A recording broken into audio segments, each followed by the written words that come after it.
Жапаров Кумтөр 2 айдан бери башкаруусуз турат. Мөңгүлөрдү көзөмөлдөгөн системада өчтү. Кумтөр алтын кендеги ишмердүүлүк 2 айдан бери көзөмөлсүз турат. Бул тууралуу 17 майда Кумтөр Голд компаниясынын ишин текшерип жаткан мамлекеттик комиссиянын төрагасы Акылбек Жапаров алтын кендеги абалды талкуулоо үчүн чогулган парламенттин кезексиз жыйынында айтты. Жума күнү мөңгүлөрдүн коопсуздугун жана алардын жылып туруусун абалын көзөмөлдөөчү система өчтү. Бул ошондо зонада иштеген адамдардын өмүрүнө жана ден соолугуна түздөн-түз коркунуч келтирет. 2 айдан бери Кумтөр кенде башкаруу жок. Ортоңку звенодогу биздин адистер иштеп жатышат. Бирок негизги адамдар чыгып кетишкен. Санкциясыз өчүрүүнү биздин укук тартибин коргоо органдары карап жатышат. Биз аны калыбына келтирип жатабыз. Кумтөр Голд депутаттын бул билдирүүсү боюнча азырынча комментарий бере элек. 16 майда Кумтөрдү иштетип жаткан канадалык Centera Gold компаниясы Кыргыз өкмөтүнө каршы эл аралык арбитражда териштирүү баштаганын жарыялады. Булак Азаттык.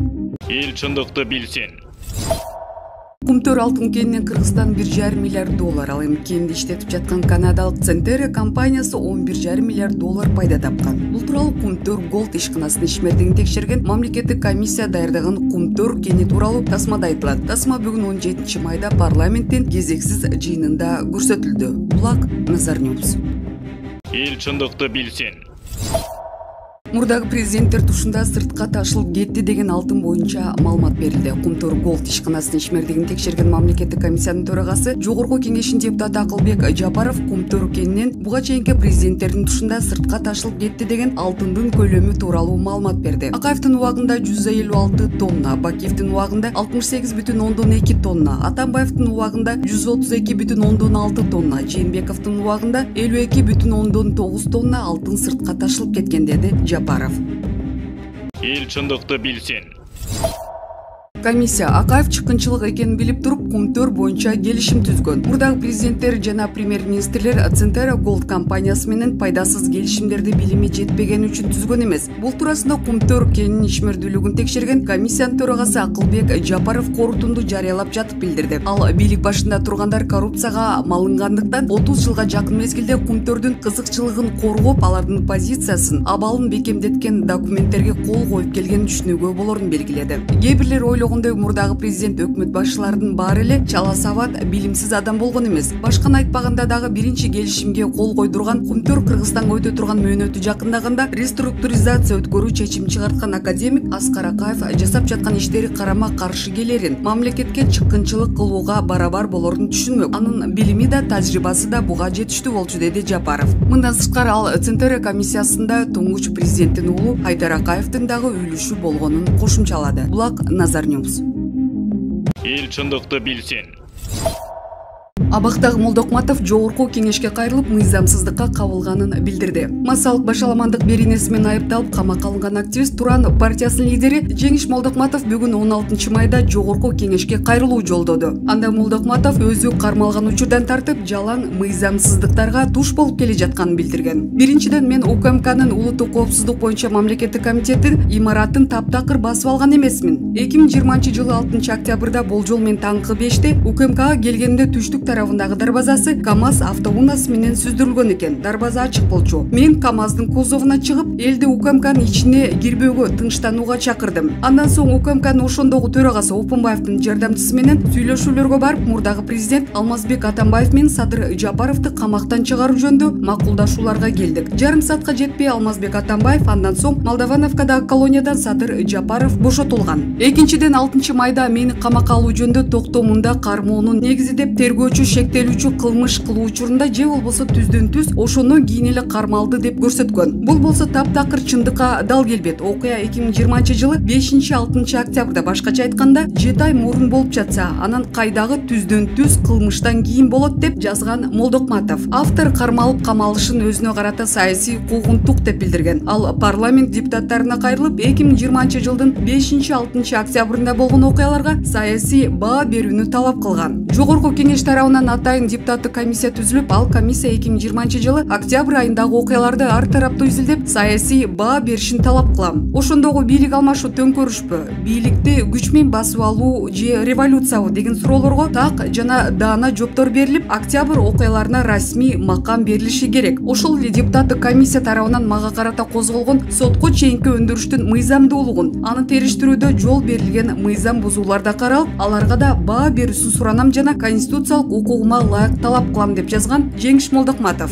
Былтыр парламенттик шайлоодо Замандаш партиясын жетектеп барган саясатчы Жеңиш Молдокматов 8 майда 1 май райондук сотунун токтому менен 2 айга камалган. Ички иштер министрлиги Молдокматовго алгач былтыр октябрь окуяларында улуттук коопсуздук боюнча мамлекеттик комитеттин имаратын басып алууга аракет кылган деген айып таккан. Кийин аны өзгөртүп жазык кодексинин 264-беренеси массалык башаламандык менен кине койду. Молдокматов соңку учурда президенттин саясатын кескин сындап жүргөн. Былтыр 4 октябрдагы парламенттик шайлоонун жыйынтыгынан улам нааразычылык чыгып, 5-6 октябрь күндөрү калайман тополоң болгон жана ал бийлик алмашуу менен аяктаган. Булак Азаттык. Эл чындыкты билсин.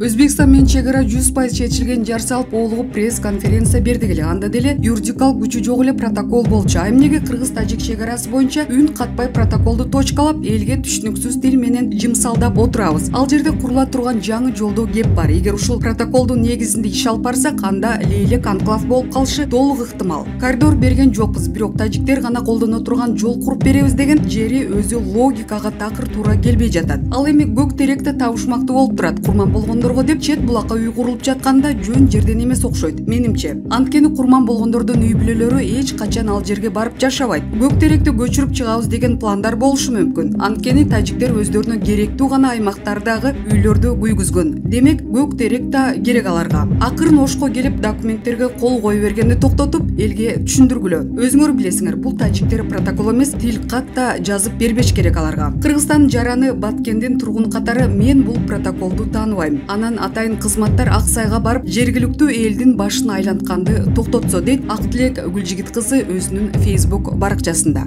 Эл чындыкты билсин.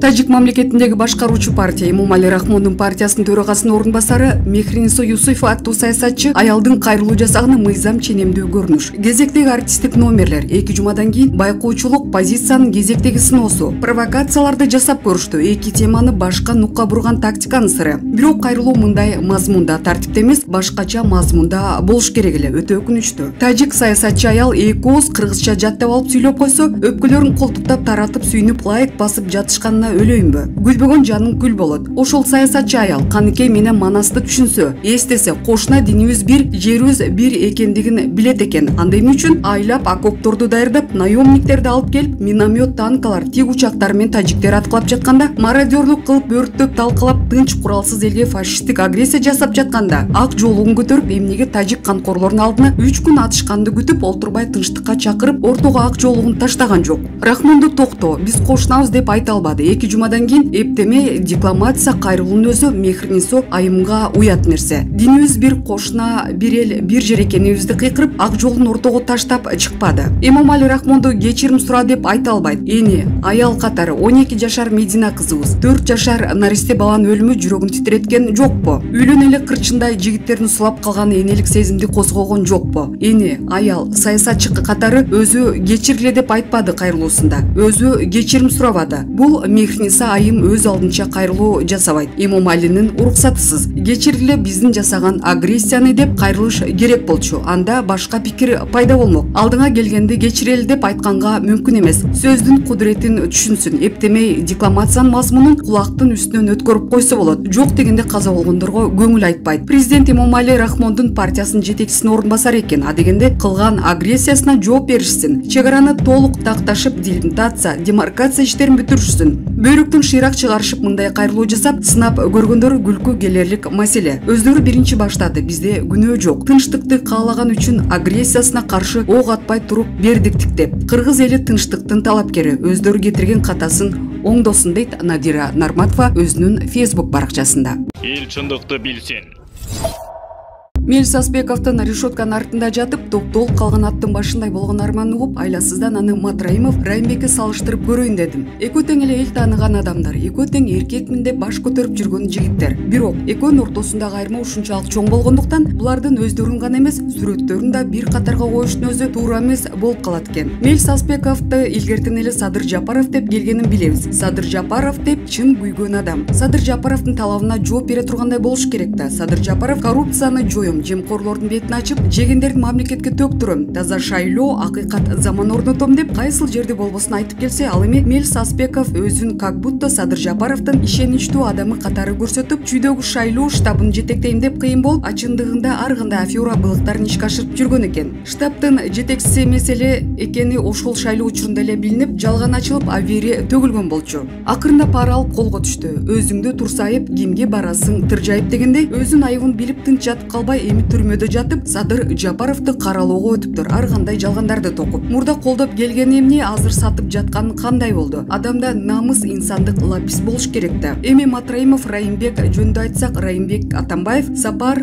Азаттык деген эл бузар канал, Али Токтакунов деген Атамбаевская крыса, Клоп, Реакция 2020, Болот Темиров, НПОчулар, ЛГТП, койчу жугумдук форум дегендин баары 3 жылдан ашык убакыт ичинде мүмкүн болушунча арам аракеттерин жумшалып каралап келишти. Бир өзүн эмес, Райымбектин аялын, бир туугандардын үй бүлөсүнө чейин иликтешти. Али саткын айтмакчы, жиликтеп, устукандап Атамбаев даярдап берген жугундуну Райымбектин үстүнөн баштан аяк аябай коюшту. Бирок Райымбек бирөөнө да каршы кың деп ооз ачпады, чычалабады, актанбады. Аларга теңелбеди. Ит үрө берет, кирбен жүрө берет дегендей, аларга көңүл бурбай, оор күндөрдө илгеркидей эле элге жардамдарын аябай, кайрымдуулук иштерин жүргүзө берди. Суракка чакырышты, камап да коюшту, ден соолугу начарлап больницага да түштү. Мамлекетке 2 миллиарддан ашык акча төгүп берди. Бирок бир жолу да Атамбаевдин, Кулматовдун атын саткан жок. Болбосо Райымбекке коюлган күнөөлөр чын болсо, биринчи кезекте Атамбаев, Кулматовдор жооп бериш керек эле да. Райымбекти ким ишке алган 4 жыл бою кимдин президенттик кезинде иштеп жүрдү? Таможнянын башчысы ким эле ошол убакта? Эмне үчүн таможнянын башчысы аппак болуп, ал эми жардамчысы жаман болуп калат? Райымбек сабыры менен бардыгын жеңди. Жогоруда мен санап өткөн бузукулар Райымдын жанында пилге үргөн биттеген, жүдөгөн өлүмсөк кандек итте эле болуп калышты. Мына эми ушул эки адамды салыштырып, кимисине кандай баа бересиңер? Бул өзүңөрдөгү ишиңер. Айткандай, дагы бир айтып кое турган важный момент, Аспеков Жумалиевке Куран китепти карматканын көргөнсүңөр. Эгер байкаган болсоңор, Аспеков Куран китепти Жумалиевдин колуна кармат элегинде, китепти кара пакетке салып, аны көчүгүнө коюп олтурган жерине алып чыккан. Башкаларга Куран китеп карматкан адам өзү кристально чиста болуш керек да. Адал сынган молдонун үйүнөн чочкон баш чыгыптыр болбой. Баары бир акыйкат жеңет экен. 2010-жылдан бери акыйкат издеп келген карапайым кыргыз элине мына Кудай буйрса жакшы күндөр келди. Убактылуу өкмөттүн кузгундарынын, Азаттыкка окшогон бузуку каналдардын, НПОнун бүлүндүргүчтөрүнүн, атүгүл Аспеков, Али Токтакунов сыяктуу аферисттердин жүздөрү ачылып, ким экендери элге маалым болду, дейт Шамурза Бөрүкулов өзүнүн Facebook баракчасында. Эл чындыкты билсин.